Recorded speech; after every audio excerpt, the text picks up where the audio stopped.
ഗുരുജനങ്ങൾക്ക് സജ്ജനങ്ങൾക്കും എൻ്റെ കൊച്ചു കൂട്ടുകാർക്കും വിനീതമായ നമസ്കാരം. ഈ ആഴ്ചയുടെ തുടക്കം ഒരു കഥ കേട്ടുകൊണ്ടാകാം.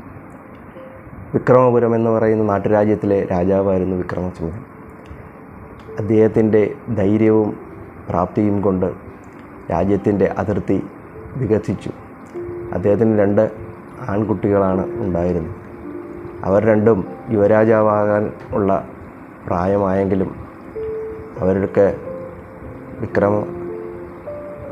ഭാനുവിക്രമൻ്റെ 10 പോലും കഴിവോ പ്രാപ്തിയോ ഇല്ല എന്നുള്ളത് ആ നാട്ടിലെ നാട്ടുകാർക്ക് എല്ലാം അറിയാവുന്നതുപോലെ രാജാവിനും അറിയാവുമായിരുന്നു. അതുകൊണ്ട് തന്നെ രാജഭരണം അവരെ ഏൽപ്പിച്ചിരുന്നില്ല. ഇവരുടെ ഈ കഴിവുകേടിനെക്കുറിച്ച് ചിന്തിച്ചിട്ടും വേവലാതിപ്പെട്ടിട്ടുമാകാം ഭാനുവിക്രമൻ രോഗഗ്രസ്തനായി. അദ്ദേഹത്തിൻ്റെ രോഗം വിട്ടുമാറാത്ത തലവേദന ആയിരുന്നു. കൊട്ടാരത്തിലെ വൈദ്യരും ആ നാട്ടിലെ തന്നെ പ്രഗത്ഭരായ വൈദ്യന്മാരും എന്തിനേറെ വിദേശത്തു നിന്ന് പോലും വൈദ്യന്മാരെ കൊണ്ടുവന്ന് ചികിത്സിച്ചെങ്കിലും അദ്ദേഹത്തിൻ്റെ രോഗത്തിന് ശാശ്വതമായൊരു പരിഹാരമുണ്ടായി. തികച്ചും ശിവഭക്തനായിരുന്നു രാജാവ്.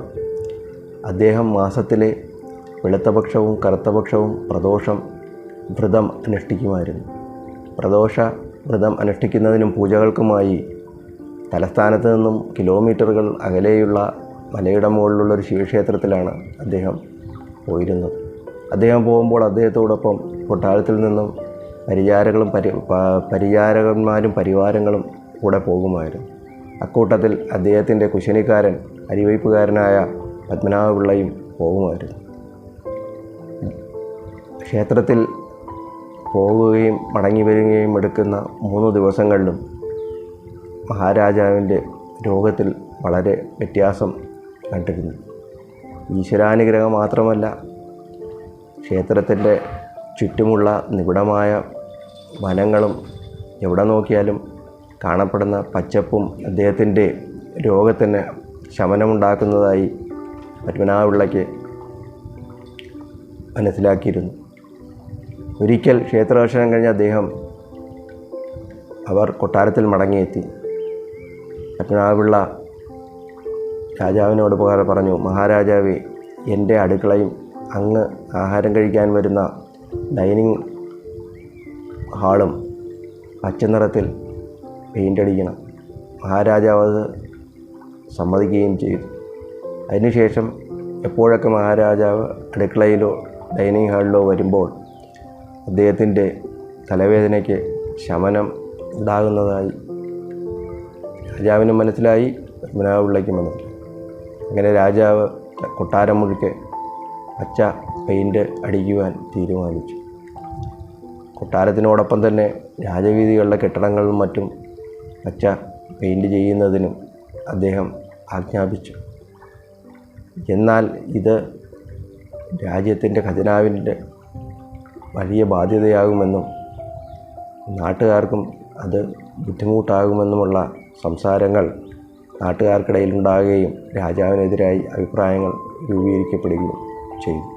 രാജാവിനെ ഏറെ സ്നേഹിക്കുകയും ബഹുമാനിക്കുകയും ആദരിക്കുകയും ചെയ്യുന്ന ഒരു കണ്ണാടി കച്ചവടക്കാരൻ ആ നഗരത്തിലുണ്ടായിരുന്നു. അദ്ദേഹം രാജാവിനെ മുഖം കാണിക്കുവാൻ തീരുമാനിച്ചു.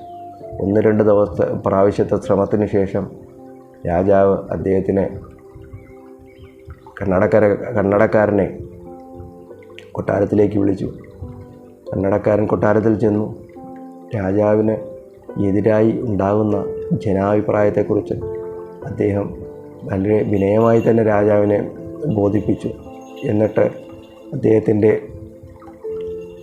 ധരിക്കുവാനായി കന്നടക്കാരൻ്റെ കയ്യിലുണ്ടായിരുന്ന പച്ച ചില്ലുള്ള ഒരു കണ്ണട കൊടുക്കുകയുമുണ്ടായി. രാജാവ് കണ്ണട ധരിച്ചു. പുറത്തേക്ക് നോക്കി വീഥികളെല്ലാം പച്ചനിറത്തിൽ കാണുന്നു. അതുവഴി പോകുന്ന മനുഷ്യർ പച്ചവസ്ത്രമണിഞ്ഞതായി കാണുന്നു. കാളവണ്ടി എന്നു വേണ്ട എല്ലാം പച്ച കൊണ്ട് നിറഞ്ഞിരിക്കുന്നു. മാത്രമല്ല, ഈ കണ്ണട ധരിച്ചതിന് ശേഷം രാജാവിൻ്റെ തലവേദനയ്ക്ക് വളരെ മാറ്റമുള്ളതായി ക്രമേണ തലവേദന ഇല്ലാതാവുകയും ചെയ്തതായി രാജാവിന് ബോധ്യമായി. അദ്ദേഹം തൻ്റെ രോഗകാരണം കണ്ടുപിടിച്ച അരിവയ്പ്പുകാരനായ പത്മനാഭപിള്ളയെയും അതിന് ചിലവ് കുറഞ്ഞ ശാശ്വത പരിഹാരം കണ്ടുപിടിച്ച കന്നഡക്കാരനെയും പ്രശസ്തിപത്രം നൽകുകയും ധാരാളം സമ്മാനങ്ങൾ നൽകി ആദരിക്കുകയും ചെയ്തു. രാജ്യം വീണ്ടും പഴയതുപോലെ ഭരിക്കുവാൻ തുടങ്ങി. വിദ്യാഭ്യാസവും സ്ഥാനമാനങ്ങളും ഔദ്യോഗിക പദവികളും ഉള്ള പലർക്കും പല പ്രശ്നങ്ങൾക്കും പരിഹാരം കാണുവാൻ കഴിഞ്ഞെന്ന് വരികയില്ല. എന്നാൽ നമ്മൾ നിസ്സാരക്കാരായി കരുതി മാറ്റി നിർത്തുന്ന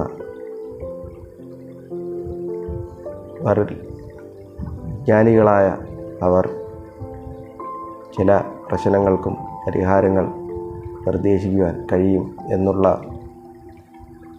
സന്ദേശമാണ് ഈ കഥയിൽ നിന്നും നമുക്ക് കിട്ടുന്നത്. മറ്റൊരു കഥയുമായി നിങ്ങളെ വീണ്ടും കാണുന്നതുവരെ ഞാൻ രാകേഷ് ചീമര വിടവാങ്ങുന്നു. സ്വസ്തി പ്രജ്ഞാപ്യ പരിപാലയാതാം ന്യായേണ മാർഗേണ മഹിം മഹിഷ ഗോബ്രഹ്മണേഭ്യോ സുഖമസ്തു നിത്യം ലോകാ സമസ്ത സുഖിനോ ഭവന്തു.